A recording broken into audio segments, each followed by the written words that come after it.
The name Jack the Ripper echoes through time.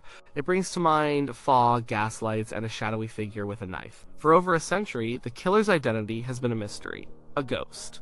But what if he wasn't a ghost? What if he was a man we already knew? What if he was a famous artist, hiding in plain sight, painting his crimes for all to see? This is the story of Walter Sickert, the celebrated painter, and the persistent theory that he was Jack the Ripper. To understand the accusation, you first have to understand the man. Walter Richard Sickert was born in 1860. He was a creature of the city. He loved London, especially its dark corners. He wasn't an artist who painted sunny fields or beautiful aristocrats. He painted the real London, the gritty, working-class London.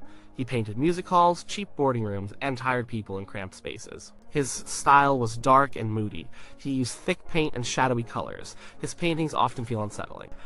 They suggest a story, but not always a happy one. Sickert himself was a character. He was an actor before he was a painter, and he never really lost his love for theater.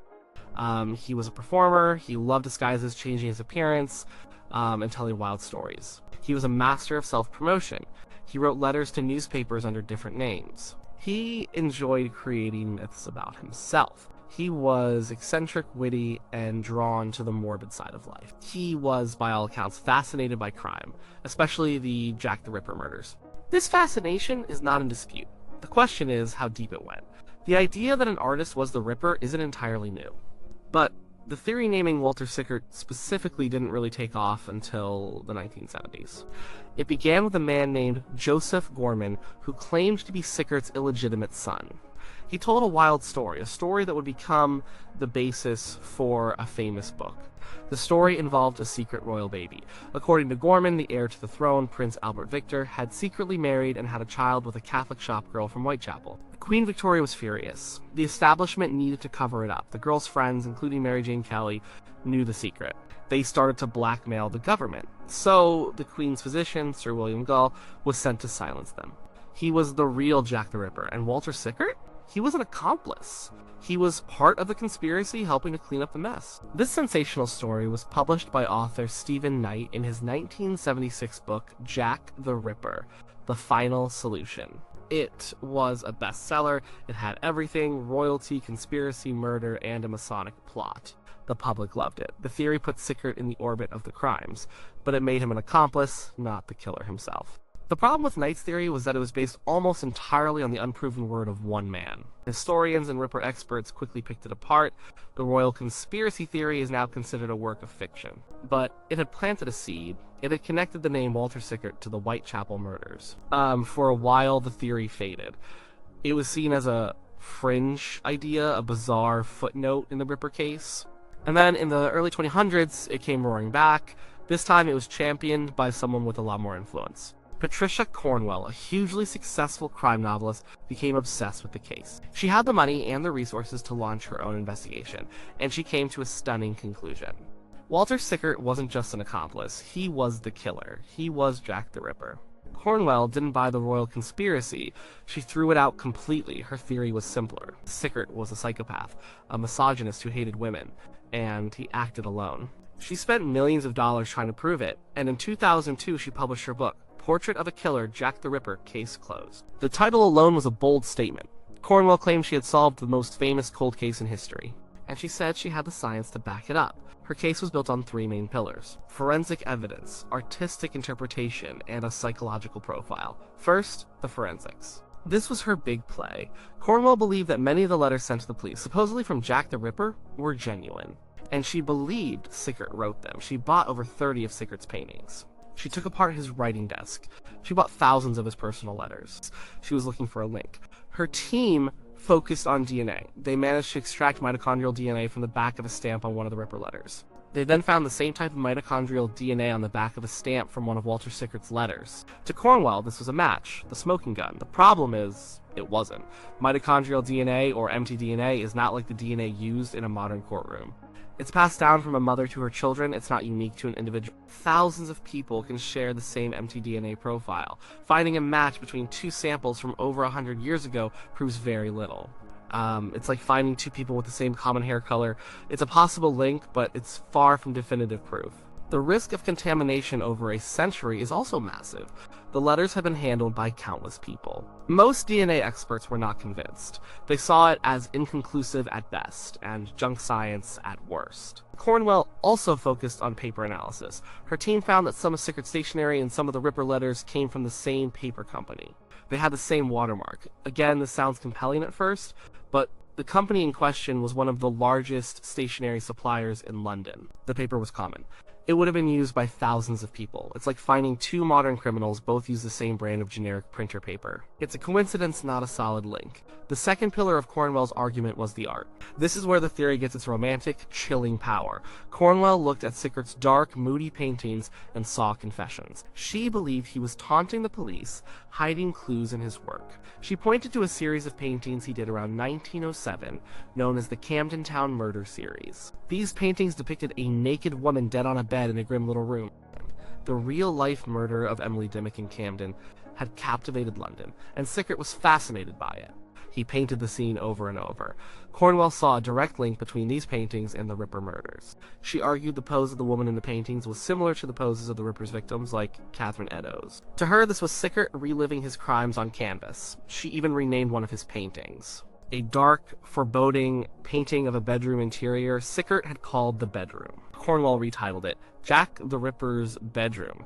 She claimed it was a painting of the room where Mary Kelly, the final victim, was killed. And Sickert did once boast that he had stayed in a room that he was told was the Ripper's old lodging. But this was likely one of his tall tales, a bit of morbid theater. The art world pushed back hard against Cornwell's interpretations. Art historians pointed out that Sickert was a realist painter. He painted what he saw, and what he saw in London was often dark and sad. The Camden Town murder was a huge news story. It was exactly the kind of modern, gritty subject that would attract an artist like Sickert. He wasn't confessing to a crime, he was commenting on one. He was an artist exploring a theme of urban violence, not a killer leaving a calling card. His paintings were meant to be unsettling. That was the point. Interpreting them as literal confessions is a huge leap, one that ignores the entire context of his art. The third pillar was a psychological profile. Cornwell needed a motive. Why would a successful artist become a brutal serial killer? She found her answer in Sickert's childhood. As a young boy, he had undergone multiple painful surgeries for a fistula. Cornwell speculated that these operations left him impotent. This, she argued, fueled a deep-seated rage against women, particularly prostitutes. He was a sexually damaged man who took out his frustrations through murder. She also painted him as a cunning psychopath, a master of disguise, just like the Ripper seemed to be. He could blend into the background. He knew the dark alleyways of London. He was a chameleon, a brilliant man who was also a monster. This profile is pure speculation. There is no hard evidence that Sickert was impotent or that he had a pathological hatred of women. He had many female friends, students, and lovers throughout his life. His personality was complex, for sure. He could be difficult and strange, but there is nothing in his known history to suggest he was a violent, homicidal maniac. So, you have Cornwell's case. DNA that isn't really a match. Paper that was widely available. Paintings that can be interpreted in a completely different way. And a psychological profile built on guessing. It's a compelling story, but when you look closely, the foundations are shaky. And then there is the case against Sickert being the Ripper. And it's a very strong case. The biggest problem with the theory is a very simple one. His location. The Jack the Ripper murders took place in the autumn of 1888 in the Whitechapel district of London. The 5 canonical victims were killed between August 31st and November 9th. Where was Walter Sickert during this time? The historical record is quite clear. He was in France. We have letters he wrote from France, we have testimony from friends and family who were with him. He spent much of that autumn on holiday and working. He was there with his wife and his mother. While some proponents of the theory argue he could have secretly slipped back and forth between France and London, this is incredibly unlikely. The travel would have been difficult, expensive, and almost impossible to conceal. To commit the murders, he would have had to travel from France to London, find a victim, kill her, dispose of his bloody clothes, and travel back to France, all without anyone noticing he was gone. And he would have had to do this multiple times. It stretches credulity to its breaking point. His alibi for the crucial period of the murders is solid. Then there is the physical description. We have a few eyewitness accounts of men seen with the Ripper's victims shortly before they were killed. The descriptions vary, which is normal, but they generally describe a man of a certain age and build. Some described him as being stout, with a dark mustache. At the time, in 1888, Sickert was 28 years old. He was tall and slender. He was also fair-haired and clean-shaven, or had a very light mustache. He simply does not fit the most reliable eyewitness descriptions of the suspect. Proponents argue he was a master of disguise, but again, this is speculation to fit the theory. There is also the matter of the Ripper letters themselves. Most experts today believe that nearly all of them, including the famous "From Hell" letter that came with a piece of a human kidney, were hoaxes. They were cruel pranks by journalists or members of the public. The police at the time were inundated with them. If the letters are hoaxes, then any forensic link to them is meaningless. Cornwell's entire case rests on the belief that the letters she tested were written by the killer. But if they weren't, her evidence collapses. She is linking Sickert to a series of hoaxes, not to the murders themselves. And what about Sickert's character? Yes, he was fascinated by the Ripper. He talked about it. He painted about it. He even incorporated it into his personal mythology. But this is exactly what you would expect from an artist like him. He was a provocateur. He loved to shock. His fascination with the murders is not evidence of guilt. It's evidence of his artistic interests. He was drawn to the dark side of human nature. The Ripper story was the ultimate tale of urban horror. It was a perfect subject. He was a storyteller, both in his art and in his life. Claiming to have stayed in the Ripper's room was part of his performance, his public persona. So why does this theory refuse to die? It has been debunked by most Ripperologists and historians. Yet it continues to capture the public imagination. There are a few reasons for this. First, there is the power of a name. Jack the Ripper is an anonymous killer. A faceless void. That's what makes him so terrifying, but it's also unsatisfying. We want an answer. We want to be able to put a face and a name to the monster. The theory that the killer was just some random, forgotten lunatic is historically likely, but it's not a great story. The theory that the killer was a famous, brilliant artist is a fantastic story. It gives the saga a celebrity villain. It elevates the tale from a sad series of slum murders into a battle of wits between a genius killer and the bumbling police. It makes for better books and documentaries. Second, there is the influence of Patricia Cornwell. She is a famous author with a huge platform. She spent a fortune on her investigation, which gave it an air of authority. She presented her findings as a scientific breakthrough, a definitive closing of the case. Her confidence was infectious. For many people, her book was their first and only exposure to the Sickert theory. And because she presented it as fact, many accepted it as fact. The sheer force of her conviction has kept the theory alive in the public consciousness, even as experts have pointed out its flaws. Third, there is the art itself. The paintings are powerful. They are dark, disturbing, and full of ambiguity. When you look at a painting like the Camden Town murder while being told it was painted by a serial killer, it's easy to see what you're told to see. You see the coldness, you see the menace. The art becomes a visual confirmation of the theory. The images stick in your mind. They feel like evidence, even if they aren't. They give the theory a weight and a reality that a purely text-based theory would lack. The artist as killer idea is visually compelling. Finally, the theory persists because the Jack the Ripper case remains officially unsolved. This lack of a final answer creates a vacuum. And into that vacuum, any theory with a shred of apparent evidence can rush in and take hold. Without a definitive suspect proven by 19th century police work, the field is wide open for 21st century speculation. The Sickert theory, for all its flaws, offers a complete narrative. It gives a name, a motive, and a method. It provides an answer, and people crave answers, especially for a mystery this old and this dark. So, was Walter Sickert the real Jack the Ripper?